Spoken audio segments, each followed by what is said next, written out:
Hello, the elders. This is for the my church community. I'll give it to you on WhatsApp. How are you doing? I had a great time with you guys in the park, and it was nice. You're helping me hugely. You're helping me more than you realize. I should have said thank you. I know I'm unusual. It's hard to put a pin on me. I get that. So, but I should say, yeah. When I generally saying thank you, I got a lot out of it. And I've told you openly about what I have been facing, and every single word that I've been telling you, I'm facing. When I spoke to your friend on the phone, you saw what happened. He completely ignored me when I said I've been facing demons, real demons. I'm not a mental patient. I'm a scientist telling you I've got the evidence.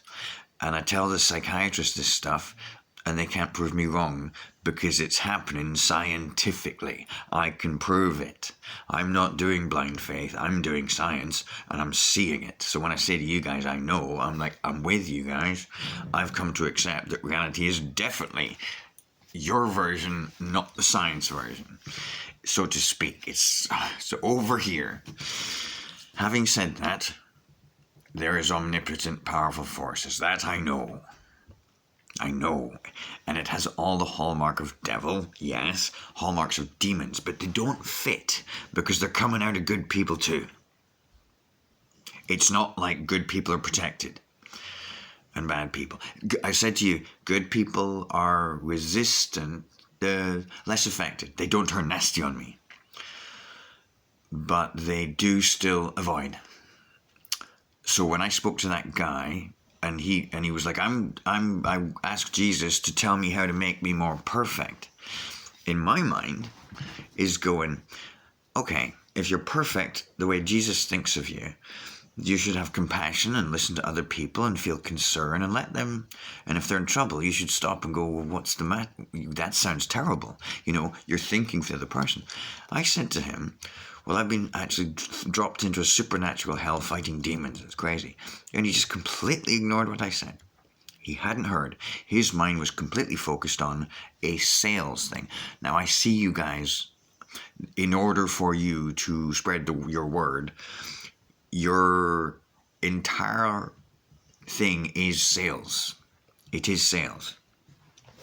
In the mechanisms you use to convince people of the truth, if you're convinced you're right, if there's an important message, it's your job, your mission. Your mission is to do that. Salespeople employ the same tactics. I told you I know sales. I'm aware of your objectives and your aims and your hopes for me, that I will be encouraged into the exact story and the apostles and all the proof you have that that's the right one. I'm aware of that. To me, it doesn't matter so much because I'm technically already with you guys. I'm already faith in God. And I'm already listening and thinking for years about what Jesus said and wanted and did and how it all makes sense. So I'm already there. You don't have to try and convince me how to talk to God and be with God and so on. I'm already floating about happily going, I've got it. I've already got it. I'm already there. We're good. The fact that the guy said he's desperately looking for ways to be more perfect, but couldn't perform a basic function like listening to another person in need. Maybe he needs to work on that flaw. Or is everybody a bit wrapped up in their own stuff right now? I am very attuned to listening and judging, are other people sad or happy, or what are their needs or aims and so on. If I see people hurting or alone or wanting to express themselves, I listen. And I go, right, forget my world. How are you doing? Okay, well, that's a problem. And then I go, well, do you just want to talk about it? Or do you need someone to help you with a good idea to help you out of that situation? Or do you want me to give you an extra hand? And it sounds like you just need an extra 2 pair of hands. Would you like some help? If I can solve your problem, make you better, I will. If you just want to talk, I can listen. And I can quickly assess what is the person hopes and needs for me. And if I can, I provide it. It's a skill. The art of listening so that other people are not alone. Your man, I look forward to meeting him. And I feel bad because I got quite stern, didn't I? I was just like, but you're not listening. That frustration was not at him. It's frustration from hundreds of thousands of people who've been doing the same thing. I say very important things and everyone goes, carries on. And I'm like, you're all not listening to me. The nice demons just ignore what I'm saying. I go, there's an elephant here. And they go, it's nice weather today. And I'm like, I said, there's an elephant. Look. And they go, I'm looking at the sky. Oh, it's nice, isn't it? I'm like, look at the elephant. They're like, no, I've got to go shopping now. And these are nice people. So I'm frustrated from that. But what did we talk about? Forgiveness. Why it doesn't bother me, why we can maintain friends and say it doesn't matter, is because I just go, yeah, it's okay. Whatever's happening, it's not his fault. It's the subconscious, creepy little things or the way everyone... And here's the other thing. You can't blame people. Because what's made everyone be very, very sort of self-centered in a way and self-obsessed with the way they're behaving. It's the social media algorithms. And then this last 5-year attack has made everyone behave in such a sort of selfish, me, this is what I think way. Everyone's turned into a person who just does that, just walks around going, this is what I defend myself. And there's no question or proper discussion so much. It's everyone trying to convince everyone else what they think is right. And everyone's doing it. This is what I think. Someone else goes, that's what I think. This is what I think. This is what I'm a scientist, so I challenge you to... Oh. Because I'm investigating, going, are you right? Are you right? Are you right? But our stuff, your tribe and my tribe overlap like 90%. And that makes us 80% good friends in the same ship. That's where we are, brothers. Okay? So there's nothing to worry about.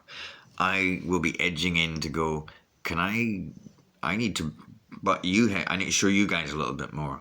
But I know what you want is to bring me fully into your fold, and I agree with everything. And that's not going to happen. You're not going to manage to sell me fully as a client in your particular church. That's not going to happen.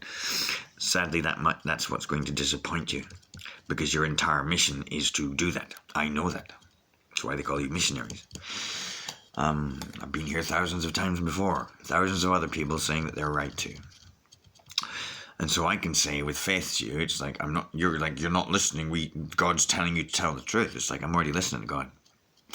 I'm already listening, have been for a long time, and I've been fighting demons. So I know a thing or two about it. Yeah, I've been fighting demons every single day, screaming the devil in my face, begging, trying to help. And this was my point I wanted to get to you. And I asked you about what you do with your time, and most of your time is going around trying to recruit people into the church, so that when you're in the church, you can find out what Jesus is saying. And what Jesus is saying is do good things out there. I'm already sort of miles ahead. And this demon devil thing is just causing carnage on earth, and there's victims and blood dropping out the bottom in the millions. What I'm doing is doing everything I can to smack the thing in the face and make it stop, because it's killing everybody and making everything horrible. So it's sort of like, on one hand, I want to come with you guys and talk about how we're happy and stuff and what Jesus said. But my job is screaming and stabbing this giant evil thing in the face because it's killing everyone and taking all my friends and destroying Earth. So it's like, I really appreciate you guys, but my day job, you see what I'm doing. And it's a side job. I just jump in and out of it. I'm telling completely the truth. But my online, most of my waking brain is fighting all of this all the time. And I'm good at it. So that's why you see me jumping about happy. Going, but yeah, that's what I do. I fight demons. They're everywhere. I see demons. And they've got all my friends and family by hostages. They've got everyone hostage. And they won't give them back to me. And I've not managed to unpossess a single one. And they don't know they're doing it. They have no idea they're doing it. They're confused. They have no idea they're confused. They're being horrible. They think they're being righteous. They're sure that they are right. And it's and then when it's over, they go back to being confused and going, well, I don't understand anything. I'll just keep guessing. But something's not right. I'm watching this all happen. Nothing I can do. I need an army. I need a whole army of 6 million Christians. Can you bring every single Mormon and do some spamming on doctors' channels? We can save the world that way. If you can get all the Christians, tell them to stop what they're doing, and say, look, everyone's dying of horrific things. Stop it. There's an obvious answer. You all get together on the same day and stop the horrific nightmare. Just keep repeating it. That's all you have to do. And then, you know, instead of, if you want to help people and the planet, that would work. Tell the doctors they're being fucking evil and stupid, and in the name of God, stop fucking killing people and babies.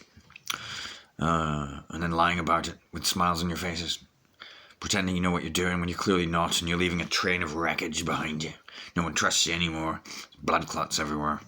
It's pretty horrific. No one knows what to do. It just keeps happening. Just keeps going. Everyone smiles, going, yeah, we don't want that. It's bad. Crimes against humanity. Yeah, it's death. Yeah, we need justice now. Yeah, death. Yeah. Oh, we should stand up and unite. Death. More fucking death. That's been going on for 5 years. And they show up and go, I found this documentary called Blood Clots. And died suddenly. It's like, everyone's like, yeah, it's great, well done. It's like, that was from 4 years ago. And you still haven't learned what they're made of. You're going to celebrate someone who's just picking up data from 4 years ago, and 4 years later, you still haven't learned what they were made of. I knew what they were made of back then. These are all in trouble.